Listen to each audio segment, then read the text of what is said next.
While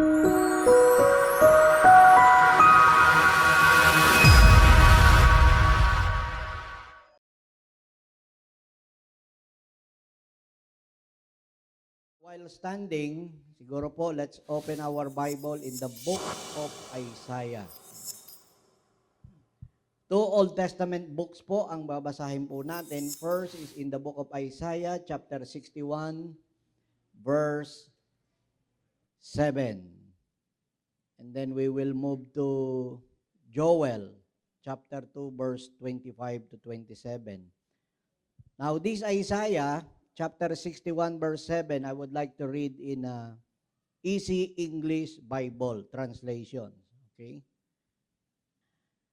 You will not be ashamed anymore. Amen. Instead, you will receive twice as much blessing. Sino po may gusto po niyan? That you will receive twice as much blessing. You will receive twice as much blessing. People will not say you are useless. Okay. Instead, you will live happily on your own land. Yes, my people will have twice the crops from their land, and so they will always be very happy. Talaga naman pong nakakapagpasaya kapag laging doble. Tama? Okay, so let's move to the next scripture text in Joel chapter 2 verse 25, chapter 2 verse 25 to 27. And this time I'm going to read this in NLT translation. Joel chapter 2 verse 25 to 27. The Lord says, I will give you back what you lost. To the swarming locust, the hopping locust, the stripping locust, and the cutting locust. It was I who sent this great destroying army against you. This is a very parang mabigat po na statement ng Panginoon. Sometimes we blame the enemy. Di po ba? Lalo na when we suffer so much. Pero dito, sinasabi ng Panginoon, malinaw, it was I who sent this great destroying army against you. Now, the difference between the enemy and the Lord Himself, maintindihan ninyo, pag si Lord ang nagpadala, hindi po tayo nito talaga ilulugmok. Sapagkat laging maganda yung dulo, tandaan po ninyo. Pero sa kaaway, siyempre, talagang gusto niyan, mabasag tayo, madurog po tayo, na hindi po tayo makarecover. Pero sa Lord, iba po. It was I who sent this great destroying army against you. Verse 26, once again, you will have all the food you want. And you will praise the Lord your God, who does this miracle for you. Never again will my people be disgraced. Verse 27, then you will know that I am among my people, Israel, that I am the Lord your God, and there is no other. Never again will my people be disgraced. Okay, as we all know, our title for today, no, for this message is Get Ready for Your Double Blessing. Amen, amen. You may now all be seated, please. So, isa po sa napakagandang pangako ng ating Panginoon. Perhaps most of you had been asking na meron ba talagang tinatawag po na ito na double blessing na ipinapangako ang ating Panginoon at dito po sa kanya pong mga banal na salita. And we all know, pagdating po sa tinatawag ng buhay, we aspire to have double blessing in whatever ways, no? Gusto po natin maranasan po ito pong bagay po na ito But of course, ang buhay po natin po na ito kadalasan ay hindi maiiwasan na tayo po ay daranas ng tinatawag po na seasons of loss. Na tayo po ay mawawalan, na tayo po ay malulugi, at may mga bagay po na magbibigay po sa atin ng pain, ng regret, or we may say a season of hardship na hindi po natin maiiwasan sa buhay po natin. Mga bagay na maaring magpatulo ng mga luha sa ating po mga mata because of the, sabihin po natin na maaring sunod-sunod na pangyayari sa buhay po natin na hindi po natin inaasahan. Kung yan may ipagawa at pagkakamali ng iba or sabihin po natin an external force or circumstances or pagsubok man which is beyond our control. Because there are trials that are not in our control. Na hindi po natin makokontrol kahit anong gawin natin, kahit anong pag-iisip po natin. No? Pero sa pangako at salita at kabutihan ng ating Panginoon, na tayo po ay binigyan ng ganitong klaseng pangako sa araw po na ito, taken in the book of Isaiah chapter 61 verse 7 and Joel chapter 2 verse 25 to 27. At itong pangako na ito ay dapat asahan po natin lalo na sa mga lumuluha. Kung meron mang nawala sa inyo, whether it be, of course, sa pera po, laging walang pera. Tama.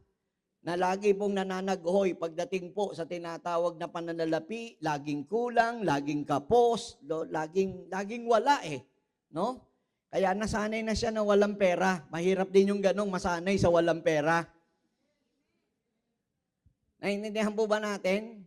Amen. Okay, so kaya yan, iba naman nawalan ng mahal sa buhay. It could be through death or napahiwalay po talaga, literally, nagkahiwalay po sila.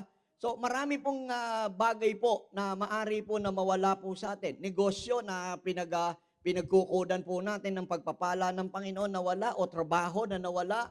Whatever na nawala sa buhay po natin, tandaan po ninyo, ang isa po sa forte ng ating Panginoon ay ibalik po yung bagay na nawala. Pwede bang palakpakan natin ang ating Panginoon sa bagay po na yan? Now, let me remind you of this, that God not only restore what has been lost, but also blesses abundantly far beyond what we can imagine. Yan po ang nagagawa po nung tinatawag po na pangako ng atin. Kaya tayong i-bless ng Lord. Higit dun sa nawala sa atin. Higit dun sa inaasahan natin. Higit dun sa maaring iniisip natin. Kaya po tayong i-bless po ng ating Panginoon. Now, talking about these two beautiful promises ng ating Panginoon, taken in the book of Isaiah chapter 61, verse 7 and Joel chapter 2, verse 25 to 27, tignan po natin, gaano po ba kabiblikal ito pong pangako na ito ng ating Panginoon. So first, let's talk about God's restoration and double portion. God's restoration and double portion. A promise of redemption and overflow. So this is a promise of redemption and overflow. Saan po nagmula po ba ito? So let's talk about the principles of double portion of blessing in the Bible. Para maintindihan natin, biblical po ba ito? Mapanghahawakan po ba natin na ito? Saan po nagmula? Ito pong aral o katuruan po na ito. Now, first of all, the double portion is a biblical concept that represent God's ordinary blessing, honor, and favor upon His people. So it is not always come in the form of material wealth or blessing, material blessing. Hindi po laging ganon. Sometimes it comes as an honor or favor upon His people. Alam nyo, pagdating po sa favor, ito po ang masasabi po nating pinaka magbibigay para maitangi ang isang anak ng Diyos. Yung favor. Pag sinabing favor, sometimes kadalasan po, hindi po natin deserving po ito. meron po na maaring mauuna po sa atin na karapat-dapat, but because of God's favor, na ibigay po sa atin. Try to imagine, halimbawa, kung ilan po ang nag-aspire doon sa position o sa trabaho or sa negosyo or whatever opportunity na meron po. Imagine po ninyo, pag binigyan kayo ng favor ng Lord, kahit minsan iniisip mo, hindi ka worthy for that, pero maibibigay at maibibigay po sa iyo. Amen. So as I have mentioned, it goes beyond material wealth. Hindi lang po yan sa material wealth, no? Kayamanan, kundi pwede rin po siyang spiritual empowerment, or pwede rin po siyang restoration, or pwede rin po siyang isang malalim na pakikipagrelasyon sa ating Panginoon. Ito po'y nagsimula, ang aral po na ito sa Lumang Tipan, no? The double portion reveals God's desire to bless His children abundantly. Yan po ang ibig po sabihin po niyan, no? Na talagang gusto ng Diyos, dinidesire ng Diyos. Ulitin ko po ulit, ha? Gusto ng Diyos i-bless tayo in a double portion. Doblehan. Hindi yung saktuhan. Doble. Yes, sobra po yung pagdoble. Amen. Ibig sabihin, hindi lang para po sa atin. Any overflow, ibig po sabihin sa atin po, sobra-sobra, pero mai-extend po yun sa iba. Doon mangyayari na magiging blessing po tayo sa iba kapag sumobra na po ang pagpapala ng Diyos po sa atin. Kasi sa iyo, sobra-sobra na eh. So, you have to give it away. Amen.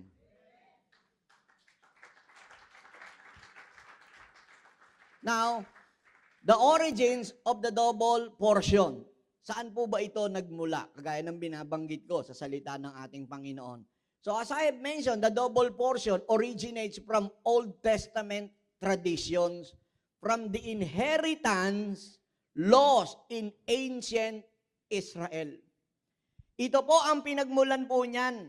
Nagmula po siya, no, doon sa tinatawag po na tradisyon sa Lumang Tipan. Lahat ng panganay magsabing amen. Mga panganay, taas ang kamay. Ayan. Makinig po kay maigi. Iba po ang ibig sabihin sa Bible ng panganay. Maaring ngayon nyo lang po ito na marinig, ma-encounter, but you really have to understand this pag sinabing panganay ka.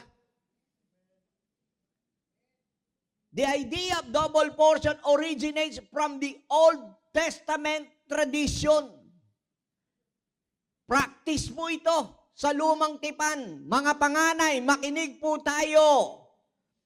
Deuteronomy chapter 21 verse 17 in NLT translations. Deuteronomy chapter 21 verse 17 NLT translation, he must recognize the rights of his oldest son by giving him, kapag panganay, doble po. Amen. Kapag panganay, ganyan po. By giving him a double portion. He is the first son of his father's virility, and the rights of the firstborn belong to him. And in NIV translation, ito po ang sabi pong ganon, he must acknowledge the firstborn by giving him a double. Pinamamanahan po ng doble ang panganay. Now, siguro, tuwan-tuwa ang mga panganay. Biblical, doble. Amen. Now, bago tayong umisi, intindihin po natin yung konteksto, bakit binigyan siya ng double portion. Amen. Kaya po siya binigyan ng double portion sapagkat siya po ang tatayo sa pangangailangan ng kanyang pamilya.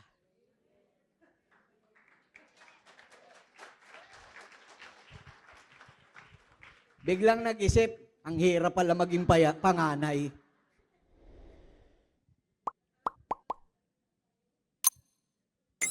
This is where it came. Pag sinabing panganay po talaga, double portion. Amen. Amen. Listen to this. This law established the double portion as a right of inheritance and a sign of honor and responsibility. Kaya double portion na ibinibigay po, mga panganay. Kung ito tatayuan po, masarap pa rin. Alam niyo kung bakit? Unang-una, merong para sa'yo. Tama? Huwag niyo namang gawin yung para sa inyo, ay ibigay niyo rin naman. Kasi binigyan na sila ng Diyos kung ano yung para sa kanila. Tama? Amen. Kaya mga magulang, huwag rin nating ipagkamali. Dahil sinabi, uy, may responsibilidad ka, double portion. Hindi po yung buong double portion ibibigay po. Hahatiin pa rin po yun, yung unang 50% ng double portion kay panganay. And then the rest of 50%, yun yung ima-manage niya sa pamilya niya. Napagkatiwalaan ng Panginoon eh. Tama? Mukhang ayaw nyo na maging panganay. Masarap pa rin kasi sa'yo dadaan yung blessing ng Lord. At ikaw ang magdidesisyon. Paano mo ibibigay, i-distribute yung blessing sa family mo. Mas mahirap ngumanga na mag-aantay ka sa ibibigay ng kuya o nakatatanda. Mas maigi ng ikaw yung magdi-distribute. Tama po ba? So, this double portion, nanggaling po yan from the Old Testament at yan po ang pinagmulan po niyan. Now, for us, let's dig it deeper. No? The biblical examples of the double portion. Pag-aralan po natin. No? The biblical examples of the double portion. First, no, of course, lagi po, everybody, when they hear the term, the Christian term, double portion, lagi pong sinasabi, anointing, anointing, double portion of anointing. Which is, kung tutuusin po talaga, tingnan po natin on the context po, no? Talaga bang anointing ang sinasabi po pagdating po sa double portion, no? Now, kung ating pag-aaralan, pag sinabing double portion, like for example, in Elisha, no? Na successor nito pong si Elijah, siya po yung humingi po ng double portion, pero anointing ba talaga yung hiningi niya na double portion? Kundi ito po, Elisha asked for a double portion of prophetic spirit. Bakit ko po sinabi? No? Kasi talagang lagi po binabanggit po ito. Kaya nga naging parang nakagawian na rin na ipagpe-pray, Panginoon, bigyan mo po siya ng double portion, no, of anointing. Kasi nanggaling po yan doon sa mga nagturo po ng mga nung araw, you have the triple portion daw ng anointing, the priestly anointing, the kingly anointing, and the prophet anointing. Parang ganun po yun eh. So kaya sinabi, triple portion of anointing ang mapasayo. Pero actually, it is ayoko namang sabihin, it is not exactly biblical. Pero doon ang galing po yung kanila pong idea or pagtuturo po na yan. Pero let's take a look at this double portion of prophetic spirit which Elisha had asked. No? Bago si Elijah po ay kunin. In 2 Kings chapter 2 verse 9 in NLT, ito po ang pagkakasabi po. Okay. 2 Kings chapter 2 verse 9. When they came to the other side, Elijah said to Elisha, "Tell me, what can I do for you before I am taken away?" Anong pwede kong magawa sa iyo bago ako kunin ng Panginoon? Sabi po ni Elijah sa kanya. And Elisha replied, "Please, let me inherit a double share of your spirit and become your successor." So, double share of Elijah's spirit, yan ang hiningi niya. Now, in some translation, especially in the Voice translation, for us to understand it clearly and better, in the Voice translation, it says, ito po ang pagkakasabi, After the two had made it on the other side of the Jordan, Elijah spoke to Elisha. Tell me what I can do for you before I am taken away from you. Elisha, please, I wish to receive a double portion of your spirit. As your successor, I want to have twice portion of your. So ang pinaka-rule nung request niya, sige, ano request mo? Bago ko kunin ng Panginoon kasi kukunin na siya ng Panginoon ng buhay, hindi po siya mamamatay. So ang parang deal nila, sinabi sa kanya ni Elijah, kapag ako nakita nung bare eyes mo na kinuha ng Panginoon, mapapasayo yung double portion. Pero pag hindi mo ako nakita kung paano ako kinuha ng Lord, walang double portion kang mararanasan. So that's the deal. But we all know from the story, nakita po how the chariots of fire, no, na kinuha po ito pong si Elijah, nakita po mismo ni Elisha. So it confirms because nakita niya na makukuha niya po yung tinatawag po na twice, no? The portion of your power. And because of this, no, pakinggan po natin maigi. In the Bible, si Elijah po, no, some scholars believe that Elijah performed 8, no, miracles. 8 po ang na-perform ni Elijah po na miracles, while si Elisha, 16. Doble po ba?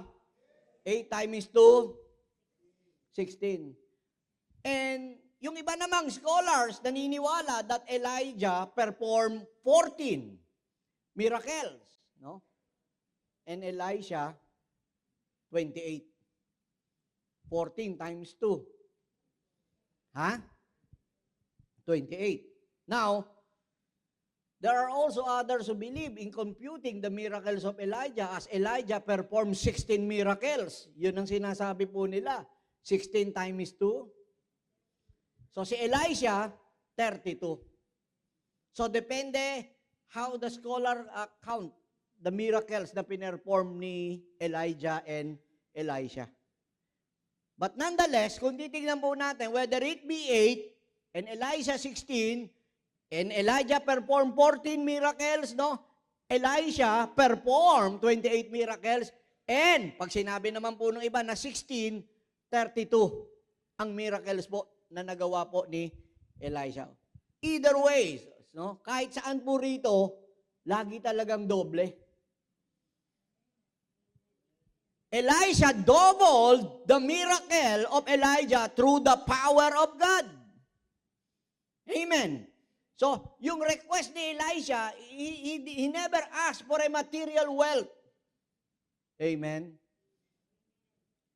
But Elisha prayed for a greater measure of spiritual anointing, spiritual power na magagawa po niya for the people of Israel.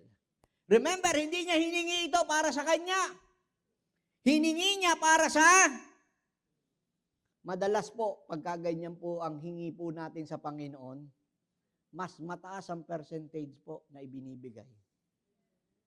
Subukan ninyo, maging totoo po kayo sa inyong panalangin at salita. Sabihin po ninyo, i-dare nyo, Panginoon, Lord, gawin mo akong milyonaryo. Hindi para sa akin. Kundi para makatulong ako. Talagang gagawin kang milyonaryo ng Panginoon. Kaya marami po sa atin, hindi pa yumayaman. Kasi gusto natin, Lord, payamanin mo ako para naman magkaroon ako ng bahay na maayos. Maayos na sasakyan and everything. Baligtarin po ninyo kasi automatic yun eh. Lord, payamanin mo ako para maging pagpapala ako sa marami. Baligtarin po natin. Kasi sigurado magkakaroon ka naman nun eh. Amen. So, yan yung nagawa po ni Elisha. Now, si Job, how many of you nakabasa na ng buong book of Job? Okay. So, kung nabasa na po natin, definitely we're very much familiar with the story of Job. The double restoration after loss. Siya po yung nalugi, siya po yung nawalan, no, ng lahat ng bagay, magmula sa material, anak, pera, negosyo, kabuhayan. Of course, siyempre, pati asawa po, nawala rin po sa kanya. But tignan po natin in the end, how God restored everything to Job. Job chapter 42 verse 10. The Lord restored. Everybody say the word restored. Pag sinabing restored, ibinalik. Now, ang pagkakaiba ng tao sa Diyos, pag nagbalik, ang laki ng pagkakaiba. Ang tao, subukan po ninyo, pagka po yan humiram. Pag nagbalik, abay, salamat, malaking bagay na po yan, binalikan ka para ibalik kung ano yung hiniram sa iyo. Sapagkat marami na sa nangihiram, wala nang balikan. Tama? Now, yung iba naman, nagbabalik, bawas. Yung iba naman, talagang ang tagal magbalik, whatsoever. Pero tignan ninyo, ang Panginoon ng pagkakaiba ito. Every time the Lord restored everything, hindi po kung ano yung nawala.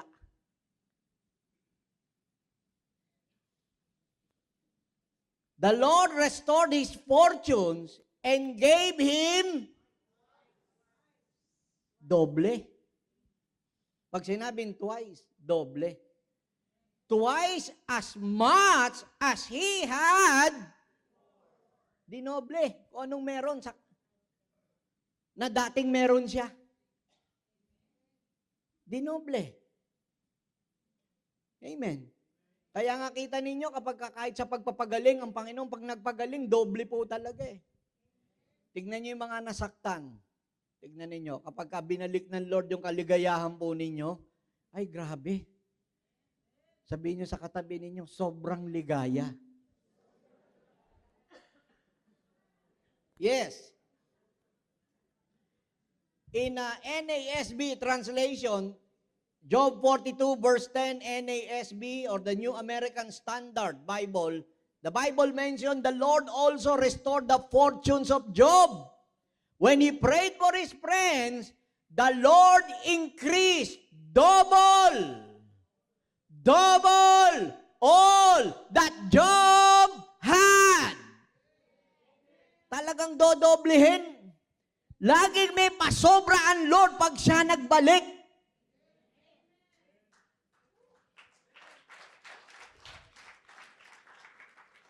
Now, ano pagkakaiba? Listen to this. Bakit ibinalik po? Kaya ibinalik po ng doble kay Job. Listen to this, yung nawala. Because, yung pong kanyang period of testing po niya, siya po'y nanahimik. Tahimik ba tayo kapag tayo under test? Amen.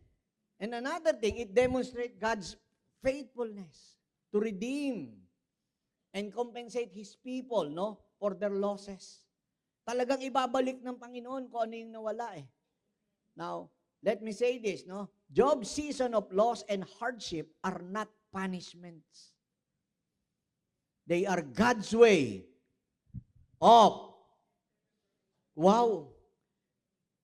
they are God's way of preparation for double portion of blessing. Kaya kung kayo nawawalan sa mga pagkakataong ito, kung meron mang nawawala sa inyo, kung meron mang naalis po sa inyo, tandaan ninyo, huwag kang magreklamo, huwag kang mag-isip, huwag mong tanungin ng Panginoon. Isipin mo, they are God's way of preparation for double portion of blessing.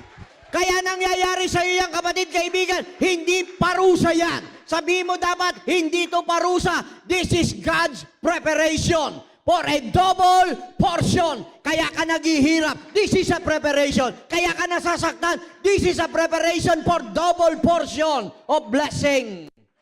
Yun po yun. At kailangan bumaon sa utak natin yan. At pag naibaon natin yan, tandaan ninyo, while you are facing those challenges in your life, tandaan po ninyo, ito, ang aalalahanin ninyo, hindi kayo po magrereklamo. Hindi kayo magdududa sa pangako ng ating Panginoon. Amen. Praise the name of Jesus. And Israel, no? Even Israel, double portion instead of shame. Pinangako po sa kanila. This is what we have read in Isaiah 61 verse 7. NIV, ang sabi pong gano'n, instead of your shame, you will receive a double portion. And instead of disgrace, you will rejoice in your inheritance. Alam niyo po ba ibig po sabihin ng inheritance? Yes. Pamayan. Pamana, ibig sabihin. Tama? Pamana yan. Amen. At pag nagbigay ang Panginoon ng inheritance ng pamana, doble. Amen. Isaiah 61 verse 7, this is our scripture text in Easy English Bible. For you will not be ashamed anymore. Instead, you will receive twice as much blessing. Twice as much blessing. Twice as much blessings. People will not say that you are useless. Hindi na sasabihin ng tao, ng kapitbahay mo, ng kaopisina mo na naiinggit sa'yo that you are useless. Because you will receive twice as much blessing. Amen. And you will live happily on your own land. Yes, my people will have twice the crops from their land. And so, they will always be very happy. Siyempre, talagang pagdoble. Wala nga namang malungkot ka pa, doble na yan. Walang tumanggap ng doble na nalungkot. Di ba? Pag doble tinanggap mo, talagang sobrang saya niyan. That is why, this verse, it speaks the heart of God. Yung pag ang Lord ang nag-redeem, pag bumawi ang Diyos sa'yo, bawing-bawi talaga. Yung sinasabi nga no, sa sanlibutan, palong-palo ng todo. Amen! This verse in Isaiah chapter 61 verse 7, it assures us that no pain is wasted and that every trial can result in abundant blessing. Ibig sabihin, kaya tayo may trials ngayon, an abundant blessing awaits us. Nag-aantay sa atin ang biyaya na napakarami po. Pero hindi ganyan ang itsura po ng mga may inaantay na abundansya. Tingnan po ninyo, yung mga katabi po ninyo. Yan ba'y may inaantay o talagang wagas ang pagkakagulpi po sa kanya pong pinagdadaanan na buhay. And then also, we already discussed earlier the firstborn blessing. No? Of which, no, I will not give into details of this. No? The inheritance of the firstborn, ganun po talaga. Like for example, sa story po ni Esau and Jacob, alam po natin yan. Paano po na-demonstrate po dito yung double portion? Kaya lang nagkaroon ng panlilinlang dito sa dalawa po na ito. Because Jacob knows what they've been practicing, na si Esau, siya yung panganay, so siya yung may double portion of inheritance. So kaya lang, trinik niya yung kanya pong kuya. So nung tatanggapin na po yung prayer of blessing, tandaan po ninyo yung blessing po, una, dadaan through prayer. Kaya napakahalaga po nun. Huwag niyong baliwalain yung prayer of laying of hands. Because ang pinakaano po niyan, listen to this, kaya po kadalasan ng nagle-lay hands, tignan ninyo, kasi binabaliwala po ng iba po yung laying of hands Kaya po lagi po yung kanang kamay ang pinapandong because the right hand speaks of power.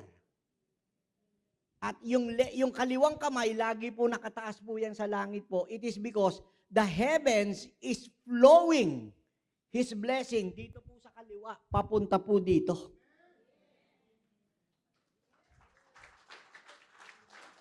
Kaya napakahalaga po niyan. Nung tinatawag na prayer po, pag pinandungan kayo ng kamay, matuwa po kayo. Yan ang ibig po sabihin. Pag pinag-pray kayo, ganun yung blessing po na dumadaloy po talaga. At yan, alam po yan ni Jacob. Kaya ang inaspire niya, makuha niya. Yung prayer of blessing nung tatay, kaya lang nilinlang niya. We all know the story po niyan. Bakit? At nakuha niya nga po yung tinatawag na double portion of blessing.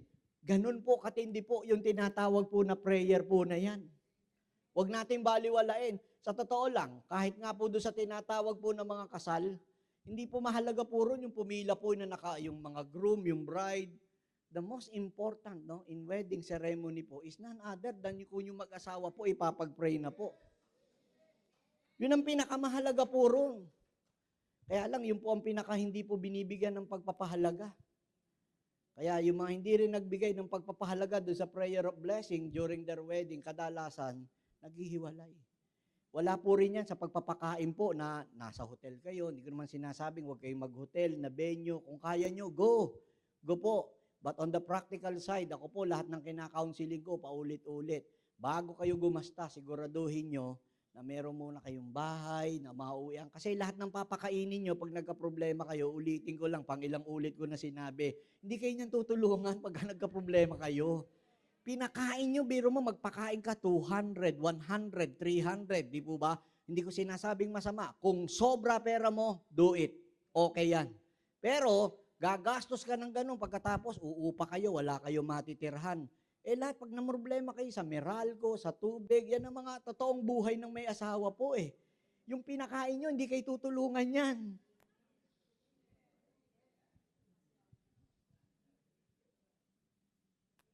Mukhang sumasama loob ng iba po sa...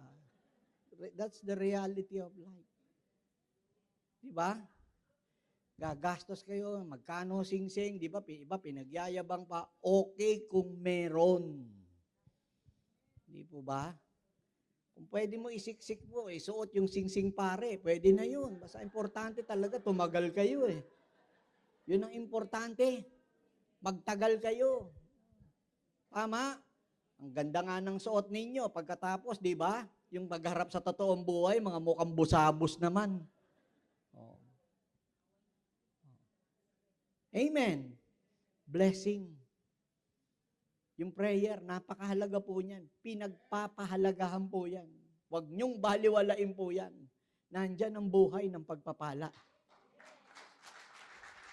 Kaya yan yung hinabol po eh. Now, let's move to the next. The biblical examples of restoration and compensation. Eto, babalikan po natin si Job. Job, restoration of double blessing. Alam na natin, nabasa natin. Let's read this once again. Sabi ng Job chapter 1 verse 21, ito po, nung nawalan po siya, sabi po, the Lord gave and the Lord has taken away. May the name of the Lord be praised. Yun ang sabi pong ganon, ha? Okay. Nung naubos na sa kanya lahat, nawala yung kanya pong 10 anak, todas po, yung 10 niyang anak. Nawala yung kanyang kabuhayan, yung kanyang cattle, sheep, everything, nawala po. Nawala yung kabuhayan niya, lahat, pati yung health niya, nagkasakit po siya. Nagkaroon siya ng matinding karamdaman sa pisikal. Ang tindi ng lahat ng nangyari, pati po sa asawa po niya. Yung asawa niya na dapat susuporta. Ano ginawa? Ito pa po ang nag-uudyok sa kanyang, sumpain yung Diyos na kanyang pinaglilingkuran. Isipin po ninyo, parang sabihin na natin, parang nawala na rin pati ang asawa niya on that way, no? Kasi po bakit? Yung dapat nasusuporta hindi po siya sinuportahan Amen. Pero pagdating nung huli, tignan ninyo lahat ng nawala. Dapan-dapa si Job. Magmula sa physical. Ito po ang sabi ng Bible. Job chapter 42 verse 10 to 12. I don't know if it is 10 to 12 or 12 lang. Okay, it's only verse 10.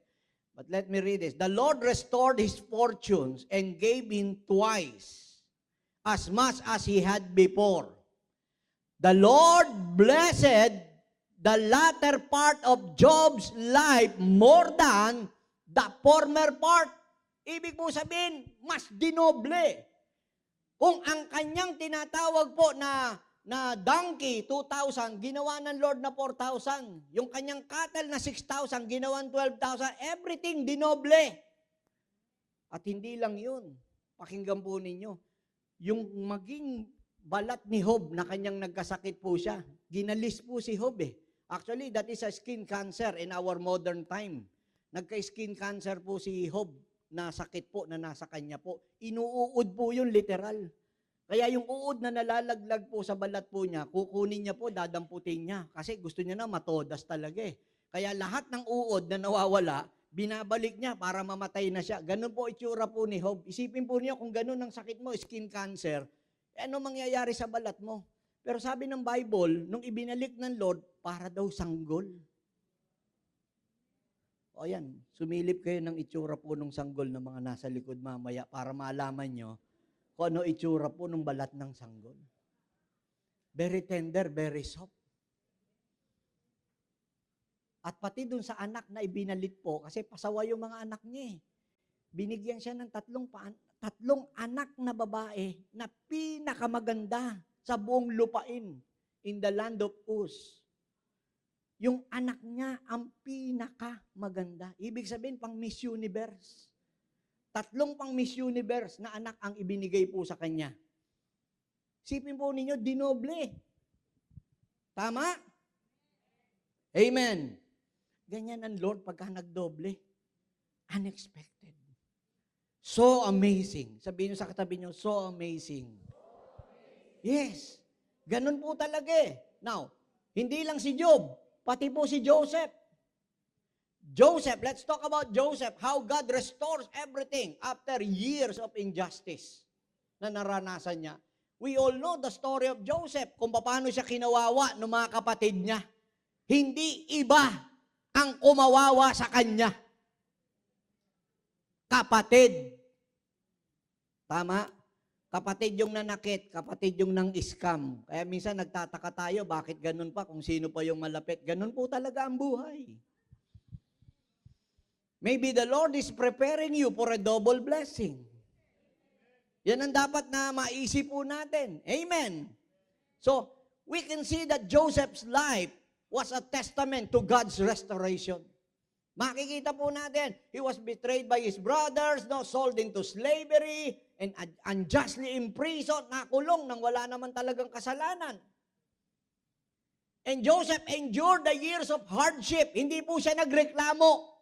One thing na talagang kapuna-puna kay Joseph, every time na magkakaroon po ng pangit na pangyayari sa buhay ni Joseph, hindi po siya kumikibo. Wala kayong mababasa rito. Ni yung salitang aray, aray ko. Wala pong sinabi si Joseph. Wala po. Amen. Pero ganun po talaga, we all know kung paano po ni-restore po sa kanya. Those lost years, what he had experienced dun sa mga injustices na naranasan niya sa mga kapatid niya at pati sa ibang tao sa paligid po niya. Ni-restore ba ng Lord? Yes. Isipin po ninyo, kulang ang pinagkaiba na lang ng Pero sa kanya, yung trono. Yung Pero nakaupo sa trono, pero siya hindi. Yung Pero, hindi nagdidesisyon, pero si Joseph ang nagdidesisyon para po sa Egypt. Parang siya yung Pero. Lahat ng sasabihin ni Joseph ginagawa. Second command, in the entire Egypt.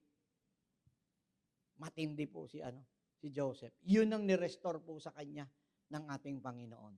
And not only that, even Naomi and Ruth, restoration of family and legacy. Sa hindi nakabasa po, napakaigsi lang po ng Book of Ruth. It has only less than 5 chapters po. Madali pong basahin po ito. So ito po yung istorya po ng magbiyenan. Namatay yung asawa ng kanya pong biyenan na babae, at siya rin po, yung anak po, nung kaya niya biyenan yun, asawa niya. Yung anak po nun, namatay po pareho. Kaya silang magbiyenan nang nagkasama po. Nawalan po sila ng lahat, pati yung kakainin and isipin niyo, pati sa kakainin. Yan ang isang pinakamabigat na pagsubok. Tama? Yung pati makakain mo, pinoproblema. Kaya nga yung iba po, di po ba, hindi nagpapahalaga nakukuha pang magreklamo dahil may nakakain pa. At yung iba, nagiging mapili pa, choosy pa eh. Merong iba, ayaw inuulit ng ulam. Hindi nyo alam kung ano ibig po sabihin ng walang makain. Tama? Amen. Kaya magpasalamat po tayo, may nakakain po tayo. Hindi pa kayo dumarating sa pagsubok na ultimo pagkain, sa oras na yon kailangan yung itawid. Yan ang nangyari po dito po kay Naomi at saka kay Ruth. But as you read the story of Naomi and Ruth, yan po, mapupunan nyo po, binalik ng Panginoon yung mga pinayaman pa po sila eh. Isipin po ninyo, nakapag-asawa po, ito pong si Ruth, no? By the name of Boaz. Si Boaz po, yun ang pinakamayaman asindero na may-ari, na in love po sa kanya, na siya po isang byuda. O, isipin po ninyo, byuda ka na, nakakuha ka pa ng Boaz. At yung Boaz, siya yung pinakamayaman sa lugar po na yun. At siya hindi nakakaalam, si Boaz po, pogi. Hindi lang basta mayaman, biro po ninyo. Dagdag na lang yun. Tama ba? Actually, dagdag na lang yun eh. Iba yung mayaman eh. Pag mayaman, poging-pogi. Tama. Tapos, yung mayaman po, poging-pogi na, at naging pogi pa siya, kaya 3 pogi yun. Poging-poging-pogi. Amen. Biro niya, yun ang nakuha po niya. Yan po yung naging ninuno po. No? Isa pong Moabite po, ito pong si Ruth. Moabita, and non-Jewish, no? And non-Israelite. Pero siya po, nakapangasawa po by the name of Boaz, na yan po, yung mga ninuno po, nito pong si David, si King David. Mga ninuno niya yan, lolo niya yan, si Boaz. Naintindihan po ba natin?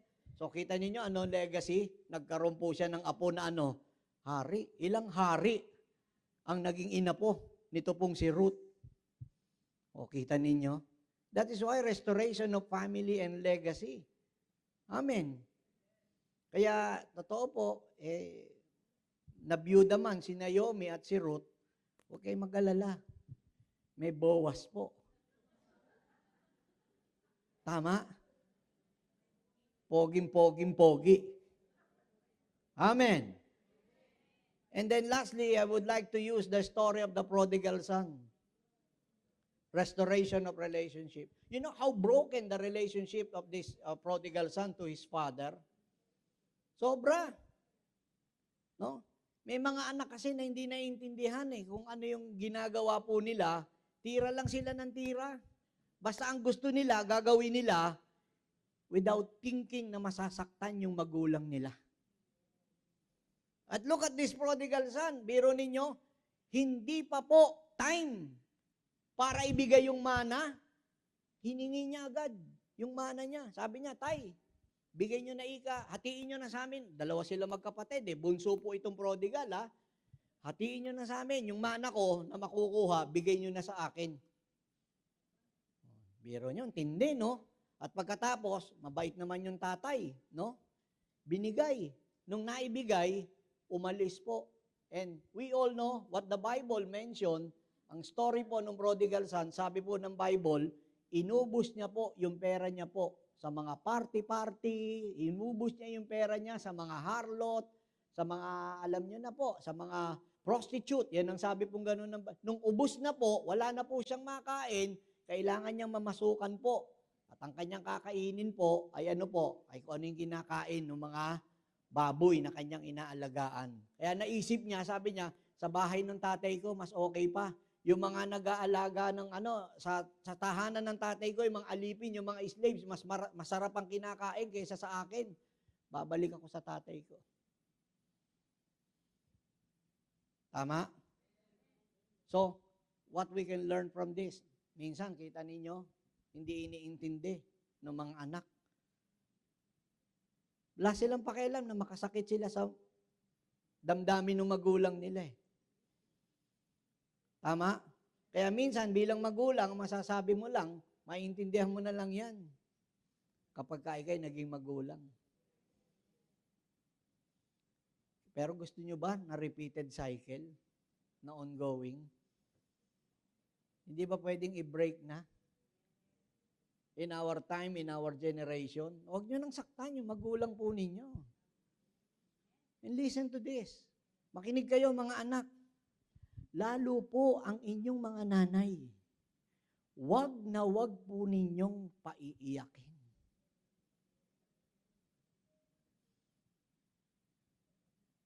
Because the Bible mentions, kapag pinaiyak ninyo ang inyo pong nanay, the Lord will hear their prayers. At tandaan po ninyo, kahit po mapasa inyo yung ina-aspire nyo, just like the prodigal son, nakuha niya kung ano yung gusto niya eh. You will never be happy. What's the use na yung gusto mo, nakuha mo? Ano ba gusto mo? Material wealth? Material things? Nakuha mo yung material things. What's the use of material things na nasa kamay mo, nasa iyo, nang hindi ka masaya? What's the use of everything na ang gusto mo, matanyag ka, sumikat ka, yes, sikat ka, yes, kilala ka, pero hindi ka masaya? Diba? Ano silbi na naging matalino ka? Tinitingala ka ng marami, kaibigan mo, lahat. Dahil sa iyong angking galing, pero hindi ka magiging masaya. Huwag niyong paiyakin ang inyong mga nanay. Amen. All the more, pasayahin niyo sila. Totoo po eh. Minsan talagang may katotohanan. Di po ba? Yung mga anak, kailan niyo pa aturgain yung mga nanay at magulang po ninyo? Di ba? Hanggat pwede niyong alagaan. Alagaan niyo. Sasabihin ng iba, hindi naman namin responsibilidad yan. Totoo. Totoo yun. Hindi niyo responsibilidad. Pero, kailangan niyo silang tulungan. Tanggalin natin yung salitang responsibilidad. Pero dapat niyo silang tulungan. Responsibilidad mo ba? Hindi! Pero dapat mo silang tulungan. Sino tutulong? Kapitbahay mo.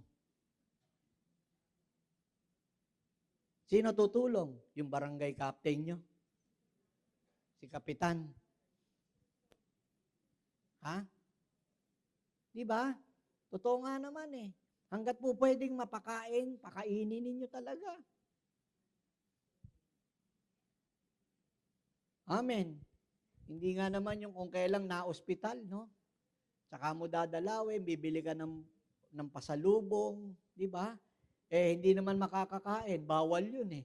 Saan ka nakakita po na pasyente po na nasa ospital na pinakain po ng todo? Hindi. Ang kakain ng dala po na yun, yung bantay. Sinarapan mo pa. Di ba? Di ba mas lalong parusa yung ginawa mo sa nanay mo? Dinalan mo nga ako, hindi naman ako pwedeng makakain at iba pa makakakain.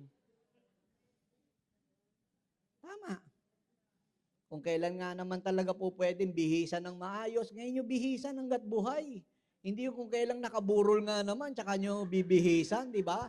Lalagyan nyo pa nga daw ng sequence, yung suot po nung nanay ninyo, tapos i-request nyo pa, sasabi, mukha lang natutulog po. Ba't gusto nyo mukhang natutulog? Di po ba? Padyamahan mo, kung gusto nyo mukhang natutulog po yan. Suotan nyo po ng padyama, pagkatapos patagilid nyo po iburol po.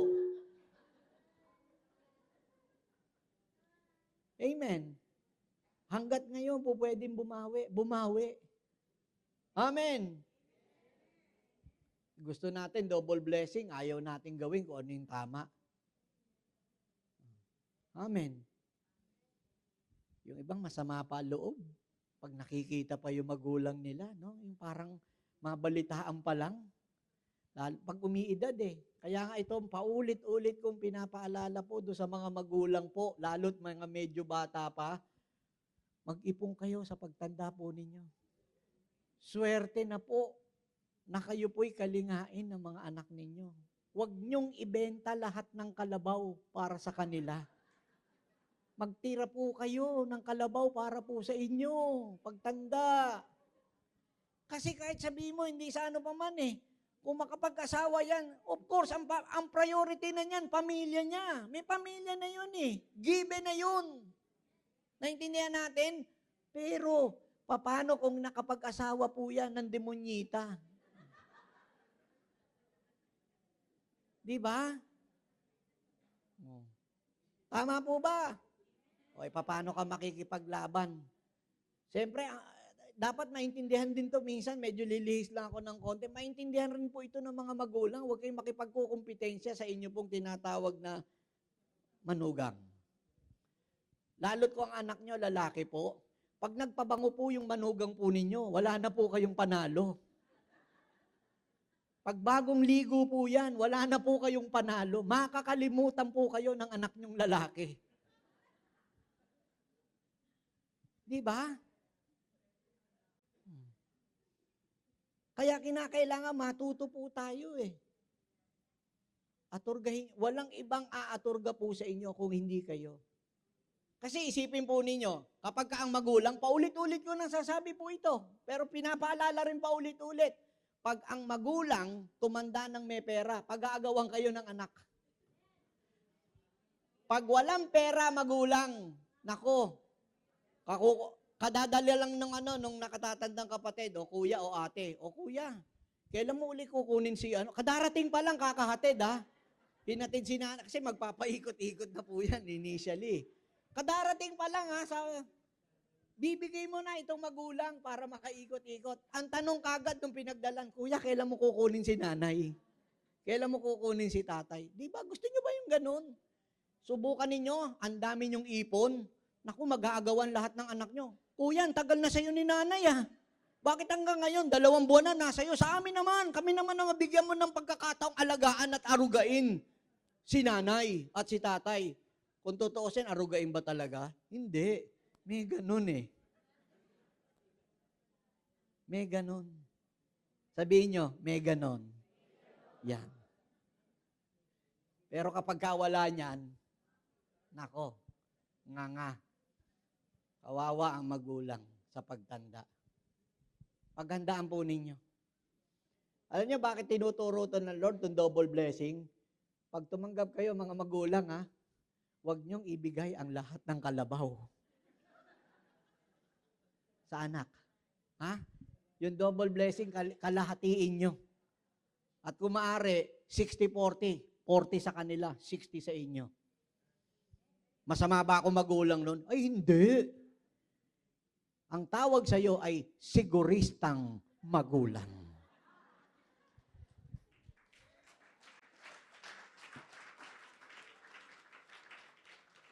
Now, as we close this, eto na. How can we experience God's restoration and double portion? Paano natin to mararanasan? Itong double portion po na ito, itong restoration na ito na gagawin ng Lord. Number 1, trust in God's promises. Kailangan maniwala ka. Magtiwala ka. Saan? Sa pangako ng Panginoon. You know, restoration begins with faith. Yan ang unang-una. Faith. Everybody say the word faith. And believing that God is faithful to His word is essential. Napakahalaga po niyan. Pangalawa, after trusting God's promises, repentance and obedience. Yan, yung mga anak. Ayan, makinig po yung mga anak, ha?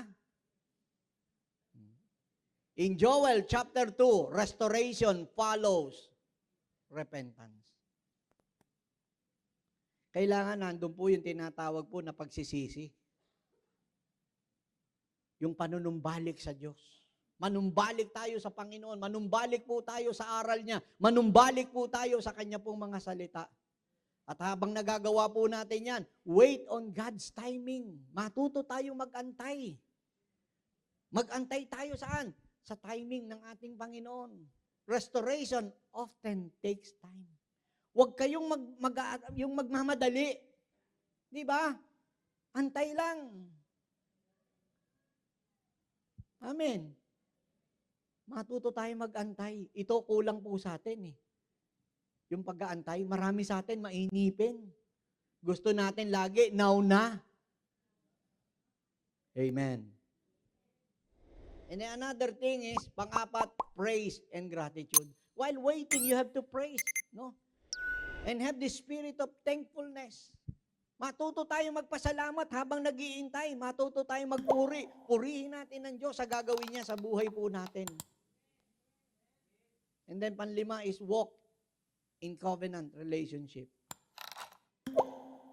Maintaining vibrant relationship with Him through prayer, worship, and obedience. Ito po ang magpapasiguro po sa atin. No? This prayer, worship, and obedience ensures that we remain in the flow of His blessing. Amen. Amen. Ngayon, tatanungin ko po kayo, sino po rito honest to goodness? Ang may gusto po ng double blessing. Taas ang kamay. Now, let me ask these questions. No? Okay? Ang tanong, are you ready for your double blessing?